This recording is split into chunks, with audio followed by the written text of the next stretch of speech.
work on the back. The back is only going to be just a top.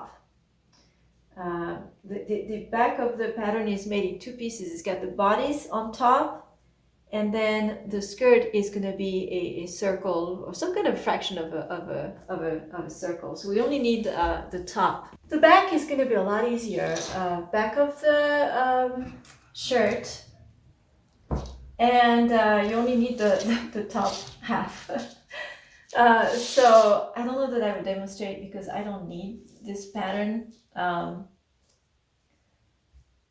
Mine is my block is the full thing, but you could also just trace half of it and cut on the fold. So yeah, the middle of the darts, that's the waist. And so at the waist, you do want a seam allowance because this would be attached to a skirt. So leave a seam allowance at the waist and just pretty much trace the rest, expecting to have to modify the neckline and possibly the armholes. You will need to modify the armholes as well. Let me actually show you what mine ended up looking like so you get an idea. So this is the one I'm using.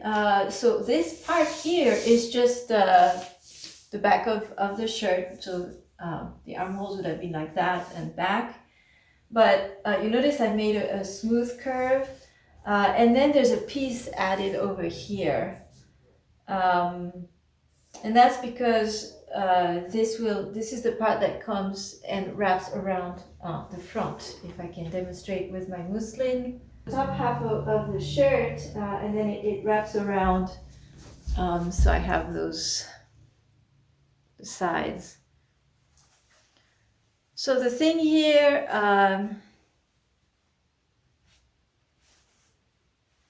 you want to get the correct curvature on the front, and I think for me it was also trial and error to get it to follow the front of my body. And this line here is up to you. I could make it a little deeper. I just made something so that it would come around and kind of wrap with below my chest.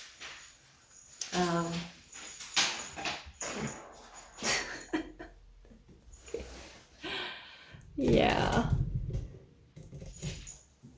You went upstairs, Coco, didn't you? My cat has been going up in the attic and bringing down kitty toys. We don't have enough down there. And I will note one more thing about the shaping of the front.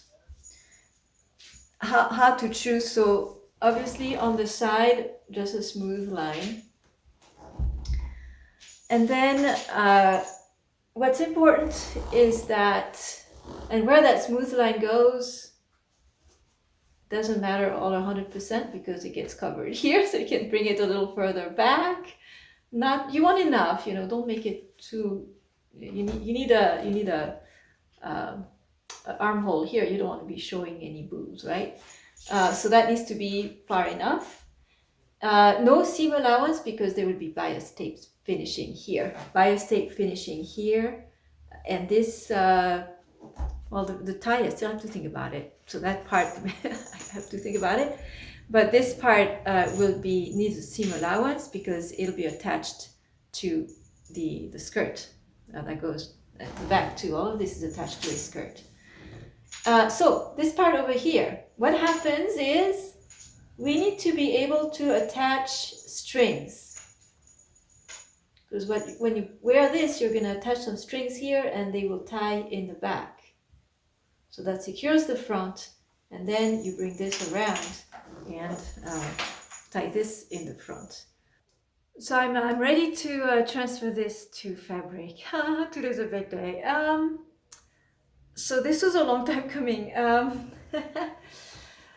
Initially, it's kind of interesting. I first purchased fabric online. And this is those are fashionable right now, like tiny flower prints. And right now people are thinking that this is really pretty. Mine is a little understated. I think it is kind of pretty. And then I bought something to match because the dress has 2 layers, the sheath, the front, and the wrap. I think in the model they're both the same color, but I decided to make mine contrasting. In the original Walk Away dress, I think they're contrasting. So I initially went bold and I purchased 2 patterns. One pattern was small print and then one with bigger print, and I didn't bring down the other one. I put away the other one that I bought because it just didn't match. The background, this is a cool white, the other one was a warm white. Can't quite judge that online, so just didn't match. So then I went through my stash and I found this, and I was thinking about just using this plain white with this, which would work. However, this is a really nice, I don't know where it's coming from. I'm not sure what type of fabric it is, but it has a lot of body to it. It is beautiful, but not quite right for this design. It doesn't go, actually the size of it doesn't go the right way. I would have to use it horizontally and it'd be weird. Plus I think I can use that for something else. So I'm scrapping that idea. So I went back, I went to Walmart this time, not online. I was at Walmart and I just went to their fabric department and I happened to find what I need. They arranged their cotton by color and pattern.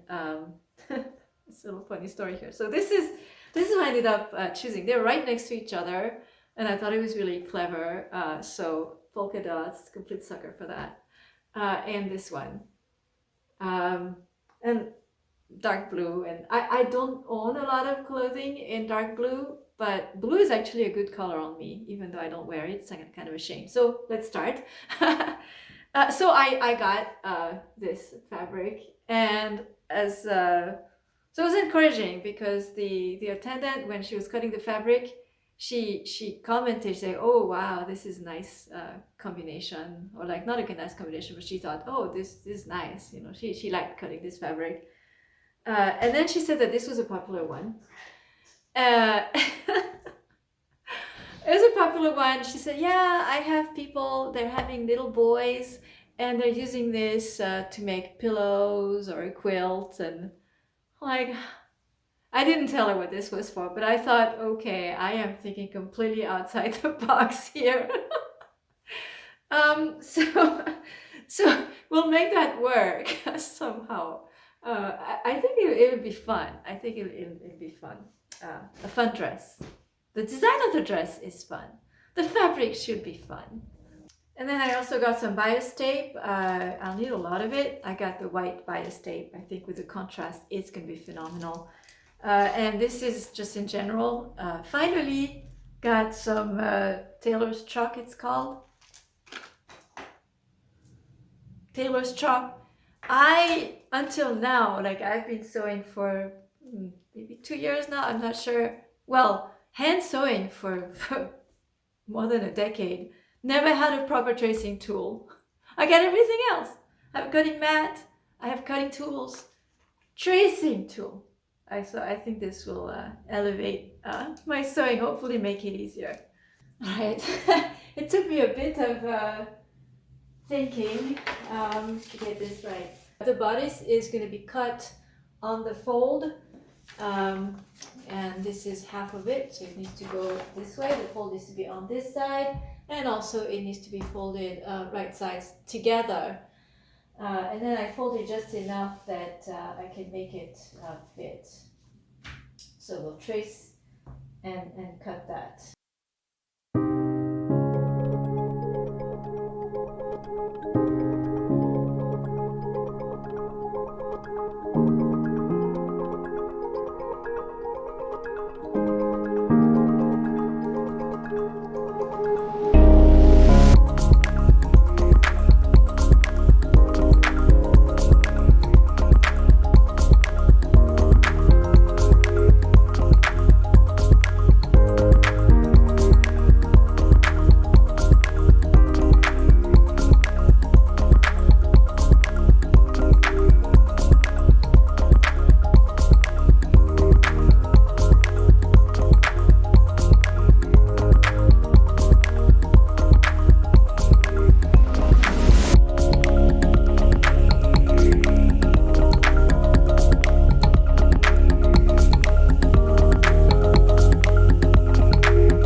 the rest of the fabric, I have to cut the skirt. Thank you for watching. If you enjoyed this video, don't forget to like and subscribe.